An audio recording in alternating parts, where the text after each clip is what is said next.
Yang disayangkan justru sekarang tidak terus masuk ke pokok perkara karena dari pihak Pak Roy dan Bu Tifa juga melakukan pra peradilan. Kita dengar terakhir bahkan Bu Tifa juga mengajukan juga ya. Jadi apa namanya semacam terjadi kekhawatiran yang menular juga nih ya, kekhawatiran untuk masuk ke pokok perkara.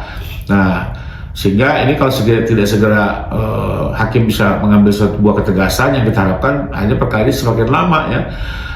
Dan Bapak Jokowi sendiri kan ingin segera tuntas, tapi sekarang hanya terhambat hanya dengan proses seperti ini. Yang terpenting sebenarnya bukan soal itu ya, artinya kami juga nggak mau hukum acara yang baru ini ya disalahgunakan, karena ini bisa berdampak untuk dunia penegakan hukum ke depan. Jadi kami harapkan agar seluruh pemangku kepentingan sama-sama memberikan perhatian, baik Mahkamah Agung, Komisi 3 DPR, ya, Kejaksaan Agung, untuk meluruskan ini, karena bagaimanapun ini kan karya agung, jangan sampai disalahgunakan. Bang, tadi bahas Dokter Tifa yang akhirnya mengajukan. Kan Dokter Tifa statusnya ini sudah terdakwa ya Bang, bahkan sudah pernah bersidang juga. Ini diperbolehkan Bang, ketika seorang terdakwa baru mengajukan pra peradilan? Ya, kembali lagi kalau buat saya, kita baca aja pasal 163 ayat 1 huruf G. Jelas bahwa pra peradilan hanya dimungkinkan manakala dalam tahap penyidikan dan penuntutan. Kalau sudah di persidangan sudah tidak mungkin. Nah, sejak kapan sih perkara itu masuk ke persidangan? Sejak jaksa mendaftarkan.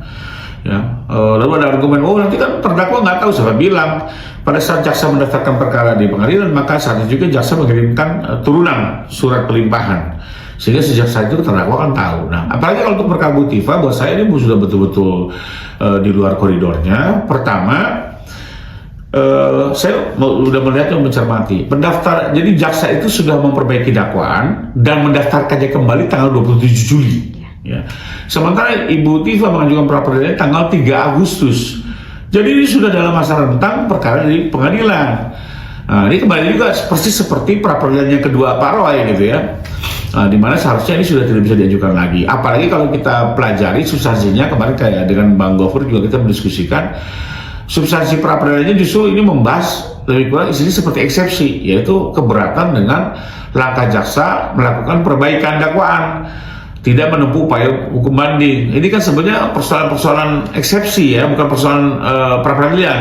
Jadi buat saya, kami melihat pra peradilan Bu Tifa selain sudah lewat waktu, masuk di dalam tahapan yang tidak sesuai yang diatur di undang-undang, dan ketiga juga substansinya tidak berkaitan dengan eksepsi. Bahkan sudah ada jadwal ya Bang? Tidak berkaitan dengan pra peradilan, Bahkan sudah ada jadwal untuk disidangkan Bang hari ini. Betul. Nah, ini juga yang saya sayangkan, bahkan bukannya justru Hakim PN Timur segera melanjutkan persidangan, malah menunda. Sekalipun juga ini penundanya kami masih belum jelas ya, apakah karena ada pra peradilan atau karena ada urusan lain. Tapi kembali lagi, kami hanya berharap agar ketentuan KUHP ini bisa ditegakkan.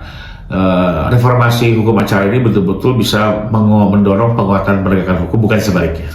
Bang, pihak sebelah kan selalu teriak-teriak bahwa ada rasa ketakutan dari Pak Jokowi untuk ijazahnya diungkap. Tapi ternyata kedua tersangka ini, Roy Suryo dengan Bu Tifa sendiri, yang malah mengulur-ngulur waktu untuk masuk ke pokok perkara. Jadi melihat ini tuh gimana Bang? Apa mereka yang merasa sekarang ketakutan gitu? Ya, kembali lagi, kalau kami sih menilai memang ini selama ini pola komunikasi mereka seperti itu ya. Menuduh-nuduh kami yang ketakutan, ternyata kan sebaliknya gitu ya. Yang menghindar siapa? Persis juga ijazah, substansi ijazah, menuduh-nuduh palsu padahal nyatanya asli. Jadi ya ini bagian dari komunikasi yang selama ini dibangun, bahkan teman-teman media juga sudah tahu lebih kurangnya. Dan kembali lagi, tapi kalau kami ya sudahlah, daripada kita terus berdebat kusir nggak selesai, masyarakat dibingungkan, lebih bagus segera kita ke sidang, semua mengajukan buktinya dan dicapai sebuah keputusan final. Karena kalau kita hanya berprasangka ya nggak akan selesai gitu ya. Dunia sosial media atau dunia komunikasi juga bising. Di sisi lain juga tidak ada kepastian. Jadi memang udah paling bagus. Kita berharap hakim juga mendorong ini semua agar segera tuntas dan upaya-upaya yang tidak berdasar segera diakhiri. Ya, karena juga kan ini nama Pak Jokowi pada akhirnya terus citranya jelek ya Bang, perkara ijazah ini yang belum tuntas kan. Tentu kan, dengan ini diangkat kembali, apalagi kan sebenarnya beliau ini sudah pensiun, sudah jadi warga negara biasa, tapi masih terus diseret-seret, sehingga beliau juga kan mempertanyakan apakah benar saya sebagai warga biasa nih nggak bisa saya menjaga nama baik, ya kan saya juga punya keluarga, punya keturunan, punya komunitas, sehingga waktu itu kita pikirkan ya sudahlah, dengan berat hati, dengan segala pilihan yang ada, kita terpaksa melakukan ini, tidak lain hanya ingin persoalan itu tuntas dan Pak Jokowi dipulihkan nama baiknya, ya. Karena bagaimanapun juga ini kan selain juga mencoreng nama baik pribadi, keluarga, ya juga bangsa inilah yang benar aja gitu, ada presiden ijazahnya palsu. Ini kan juga buat saya juga sesuatu yang bisa membuat citra negara kita nggak baik gitu ya, sehingga dan akhirnya dengan terpaksa Pak Jokowi ya udah saya sambil langkah hukum, sekalipun juga ini sebenarnya kan dia tidak biasa melakukan itu, tapi mau tidak mau demi nama baik bangsa dan negara, demi nama baik dirinya dan keluarga, maka beliau mengambil langkah hukum. Dan ternyata juga dalam perjalanannya juga ternyata tidak semulus yang kita harapkan, terjadi berbagai dinamika, tapi kembali lagi karena niat Pak Jokowi adalah baik, ya ingin semua ini tuntas dan publik bisa mengawal mengikutinya.